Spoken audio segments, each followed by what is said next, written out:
Hi everybody, welcome to part 3 of the series on the blues that I'm doing.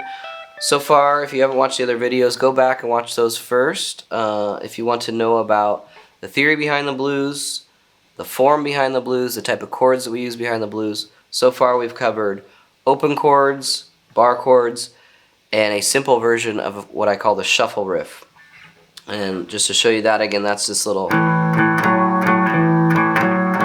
So we're going to advance on that and then talk a little bit about your very first guitar solo to the blues in this video. So we've got our shuffle riff, and I want to show you a couple actually different things that you can do with that shuffle riff to improvise a little bit further. As you probably know, if you're interested in this video, the blues is often thought of as a really improvised type of music.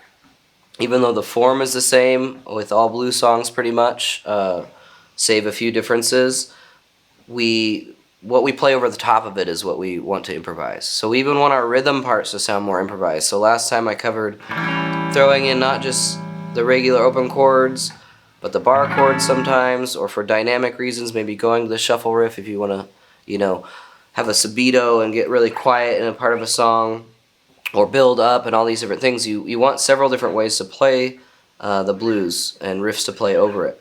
So another way that we could advance on the shuffle riff is just to add an extra note.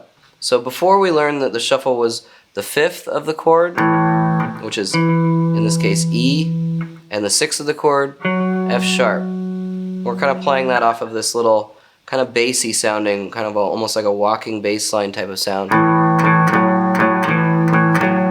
Well, one note that's really close, if we grab it with our pinky on the 5th fret, is the minor 7th that we've discussed in other videos. That minor 7th interval is what makes a dominant 7 sound in the chord. So we have this major 3rd going on, which is generally kind of heard as really happy.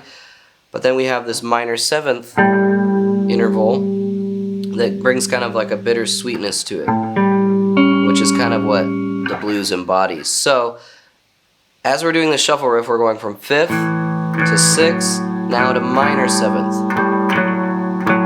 Now, of course, you have to make this riff fit in the parameters of each measure, okay? So we have 4 beats in a measure, and I happen to be playing 8th notes. So 4 beats would be the 1, 2, 3, 4 that you often hear people count in a song with. That's because that's how many beats are going by.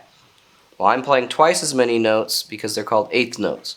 1 and 2 and 3 and 4 and is how we count the 8th notes in a measure.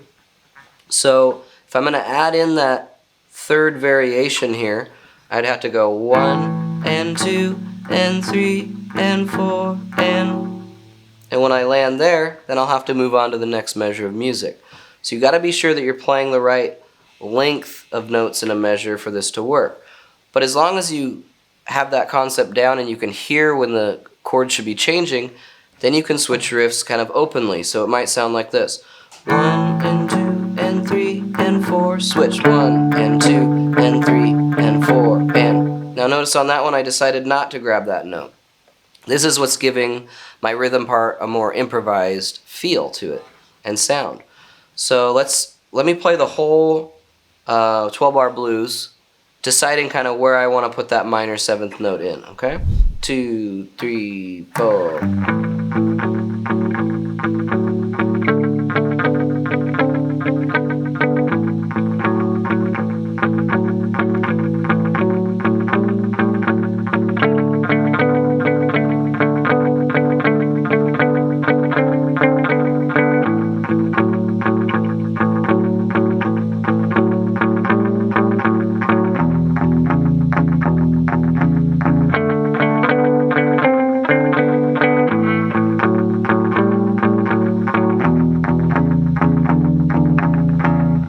Okay, so you can see that I'm just putting that minor 7th note, that 3rd variation on the 5th fret, just kind of haphazardly where I feel like it.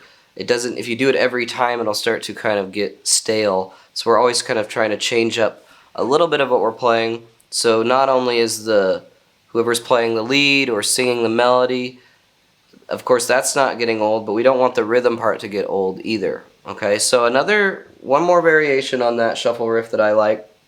I think I originally heard it in the Led Zeppelin song Bring It On Home.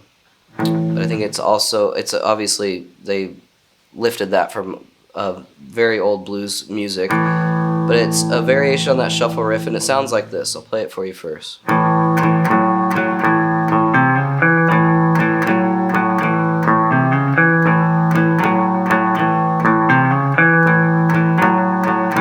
Okay, so this has a couple new concepts in it that we haven't done yet. Okay, one of them is the hammer-on.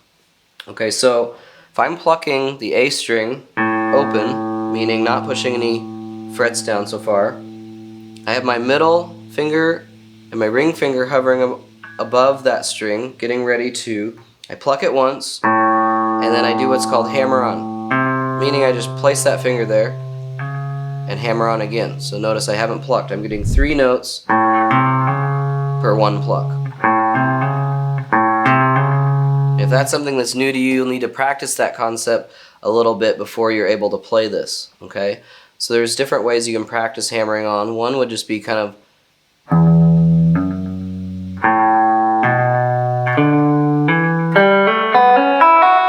okay, so I'm plucking the note and then hammering my finger on. Okay, so but back to the riff. We're gonna play a few beats of the riff first that we already learned. 1 and 2 and 3. We stop at 3, and then on 4, I play that open to 3rd fret to 4th fret hammer on, and then I come back up on this E, this 5th of the chord that we're playing, with an upstroke. Okay, so I've got 1 and 2 and 3, open A, hammer, hammer, and then upstroke on that 4th string, the D string. So we get and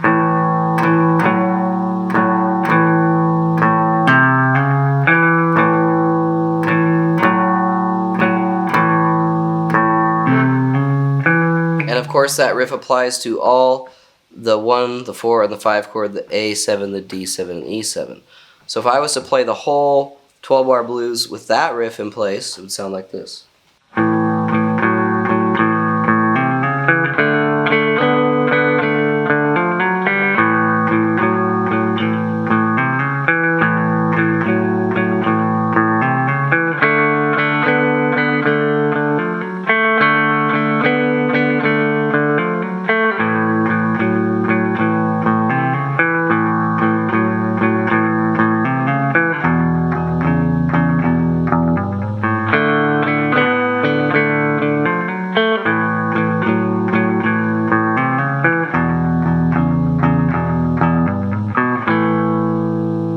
Okay, so now we have the open chord version that we're playing the 12-bar blues with, we have the bar chord version, and then we have at least 3 different variations. We have the regular shuffle riff, then we have the shuffle riff with the minor 7th note thrown in, and now we have our, we'll call it the Bring It On Home version of the shuffle riff.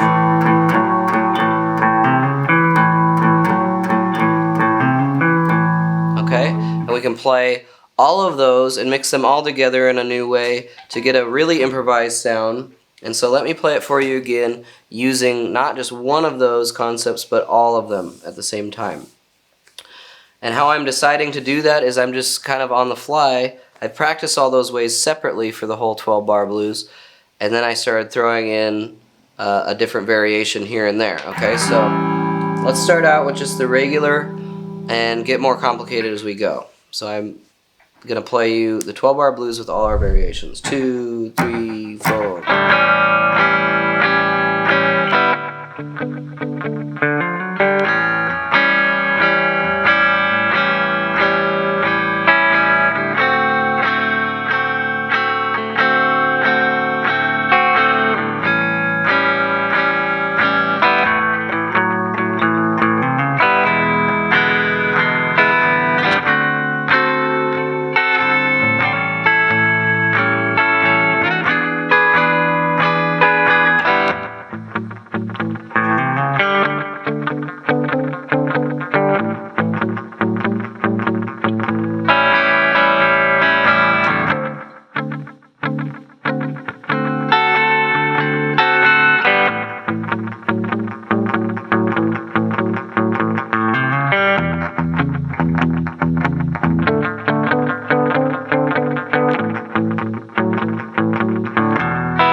Okay, so that is all the different ways, and I would encourage you to practice a bunch of different ways and not only have one specific way that you play it every time. Try to just get good at improvising and deciding on the fly when you want to jump to a bar chord or when you want to add that extra minor 7th note or anything like that. I don't know, a lot of people get stuck on that all they want to do is solo when they start out because it's the most exciting or interesting thing. But the more ways you learn different places to play, different chords, the rhythm part can be just as exciting as playing lead, which happened to me out of a necessity.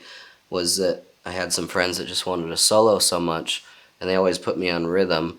So I wanted to learn a lot of different ways to play the stuff that I was playing on rhythm, so I wouldn't get bored and I wouldn't bore anyone else with my playing. Okay, so I think I told them on that video I was going to teach them how to solo. Oh well, we'll do it on the next one. Hopefully that all makes sense. If you guys have questions, just put them down in the comments. And like always, subscribe and hit the notification bell to see new videos. And we'll see you next time. Thanks for watching.